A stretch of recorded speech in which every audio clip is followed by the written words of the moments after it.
Hey, it's Mark Podolsky, the Land Geek with thelandgeek.com. This is the last frequently asked question, and I hope you've got a lot of value out of it. The last one is, I hate upsells. When I get done with flight school, will there be an upsell? And the answer to that is, sure.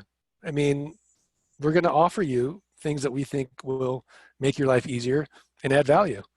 If you consider that an upsell and you hate upsells, just politely say, no thanks. That's it. So when I think of an upsell, I think of like something kind of like hidden or sleazy. We're pretty transparent about it. We think that one-on-one coaching is really valuable, and we even say to you up front before you start flight school, this is the start, and we think that you should eventually get into one-on-one coaching.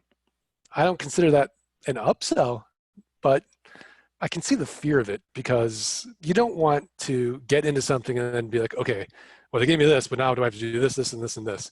So really the answer is no. But hopefully I answered that question, but there is a question that you should have asked. And if you click the link below, I'll answer that question.